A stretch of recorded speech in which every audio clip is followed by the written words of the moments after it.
ನಾಗು ಅಡುಗೆ ಮನೆಗೆ ಸ್ವಾಗತ. ಇವತ್ತು ನಾವು ಸಿಹಿ ಕುಂಬಳಕಾಯಿಂದ ಪಲ್ಯ ಮಾಡ್ತಾಯಿದ್ದೀವಿ.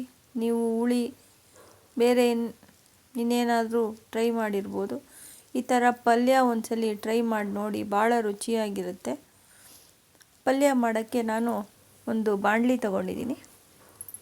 ಆ ಬಾಣಲಿಗೆ 2 ಟೇಬಲ್ ಸ್ಪೂನು ಎಣ್ಣೆ ಹಾಕ್ಕೋತಾ ಇದ್ದೀನಿ. ಈ ಎಣ್ಣೆ ಕಾದ ನಂತರ ಇದಕ್ಕೆ 1/4 ಟೀ ಸ್ಪೂನಷ್ಟು ಸಾಸಿವೆ ಹಾಕ್ಕೋತಾ ಇದ್ದೀನಿ. ಈ ಸಾಸಿವೆ ಸಿಡಿದ ಮೇಲೆ ಇದಕ್ಕೆ ಒಂದು ಅರ್ಧ ಟೀ ಸ್ಪೂನಷ್ಟು ಕಡಲೆಬೇಳೆ ಹಾಕ್ಕೋತಾ ಇದ್ದೀನಿ. ಈ ಕಡಲೆಬೇಳೆ ಫ್ರೈ ಆದಮೇಲೆ ಇದಕ್ಕೆ 3ರಿಂದ 4 ಹಸಿರು ಮೆಣಸಿನ್ಕಾಯಿ ಹಾಕ್ಕೋತಾ ಇದ್ದೀನಿ. ಹಸಿರು ಮೆಣಸಿನ್ಕಾಯಿ ಫ್ರೈ ಆದಮೇಲೆ ಆಗಲೇ ಕುಂಬಳಕಾಯಿನ ಹಚ್ಚಿಟ್ಕೊಂಡಿದ್ವಲ್ಲ, ಆ ಕುಂಬಳಕಾಯಿ ಪೀಸಸ್ನ ಇದಕ್ಕೆ ಹಾಕ್ತಾಯಿದ್ದೀನಿ. ಇದನ್ನು ಸ್ವಲ್ಪ ಎಣ್ಣೆಲಿ ಮಿಕ್ಸ್ ಮಾಡಿಕೊಂಡು ಇದಕ್ಕೆ ಬೇಯೋಕ್ಕೆ 1 ಲೋಟದಷ್ಟು ನೀರು ಹಾಕ್ಕೋತಾ ಇದ್ದೀನಿ. ಈ ಬಾಣಲಿಲೇ ಕುಂಬಳಕಾಯಿನ ಬೇಯಿಸ್ಕೊಳ್ಳೋಣ. ಇದಕ್ಕೆ ಒಂದು ತಟ್ಟೆ ಕ್ಲೋಸ್ ಮಾಡಿಬಿಟ್ಟು ಮುಚ್ಚಿಟ್ಬಿಟ್ರೆ ಒಳಗಡೆನೇ ಬೇಯುತ್ತೆ. ಇದು ಭಾಳ ರುಚಿಯಾಗಿರುತ್ತೆ. ನೀವು ಇದೇ ಫಸ್ಟು ನನ್ನ ಚಾನಲ್ನ ನೋಡ್ತಾ ಇದ್ದರೆ ನಮ್ಮ ಚಾನಲ್ಗೆ ಸಬ್ಸ್ಕ್ರೈಬ್ ಆಗಿ. ನಾನು ಮಾಡೋ ರೆಸಿಪೀಸ್ದು ನೋಟಿಫಿಕೇಷನ್ನು ನಿಮಗೆ ಬರುತ್ತೆ. ಪಕ್ಕದಲ್ಲಿ ಕಾಣೋ ಬೆಲ್ ಐಕನ್ನ ಪ್ರೆಸ್ ಮಾಡಿ. ನೋಡಿ ನೀರು ಹೆಂಗೆ ಕುದೀತಾ ಇದೆ, ಒಳಗಡೆನೇ ಕುಂಬಳಕಾಯಿ ಬೇಯ್ತಾ ಇದೆ.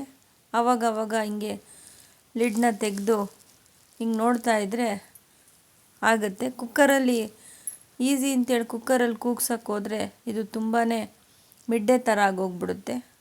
ಹೋಳೆಲ್ಲ ಬೆಂದೋಗಿ ನೋಡಿ ಈಗಾಗಲೇ ಒಂದು ಸ್ವಲ್ಪ ಬೆಂದಿದೆ. 1/4 ಭಾಗದಷ್ಟು ಬೆಂದಿರೋ ಟೈಮಲ್ಲಿ ಇದಕ್ಕೆ ಒಂದು ಸ್ವಲ್ಪ ಉಂಡೆಯಷ್ಟು ಬೆಲ್ಲ ಹಾಕ್ಕೋತಾ ಇದ್ದೀನಿ. ಆಮೇಲೆ ರುಚಿಗೆ ತಕ್ಕಷ್ಟು ಉಪ್ಪು ಹಾಕ್ಕೋತಾ ಇದ್ದೀನಿ. ಈ ಉಂಡೆ ಬೆಲ್ಲ ಮತ್ತು ಕಲ್ಲುಪ್ಪು ಎರಡೂ ಇನ್ನು ನೀರಿರುತ್ತಲ್ಲ ಕುಂಬಳಕಾಯಿ ಒಳಗಡೆ, ಆ ನೀರಲ್ಲೇ ಕರಗೋಗುತ್ತೆ. ಅದಕ್ಕೋಸ್ಕರ ಫುಲ್ ಎಲ್ಲ ಬೆಂದಮೇಲೆ ಹಾಕಬೇಕು ಅಂತಂದರೆ ಪುಡಿ ಉಪ್ಪು ಬೆಲ್ಲದ ಪುಡಿ ಹಾಕಬೇಕಾಗತ್ತೆ. ಅದಕ್ಕೋಸ್ಕರ ನಾನು ಈ ಟೈಮಲ್ಲೇ ಹಾಕಿದ್ದೀನಿ. ನೋಡಿ ಈಗ ಪೂರ್ತಿ ಬೆಂದಿದೆ. ನೋಡಿ ನೀರೆಲ್ಲ ಎಷ್ಟು ಕಮ್ಮಿ ಆಗಿದೆ.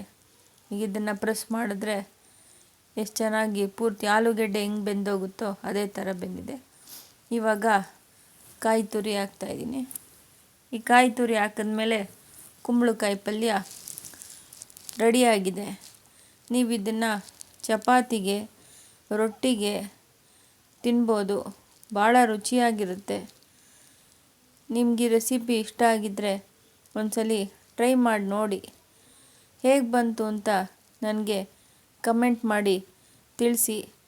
ನಿಮಗೆ ರೆಸಿಪಿ ಇಷ್ಟ ಆಗಿದರೆ ನಿಮ್ಮ ಫ್ರೆಂಡ್ಸ್ ಜೊತೆಗೂ ಶೇರ್ ಮಾಡಿ. ಧನ್ಯವಾದಗಳು.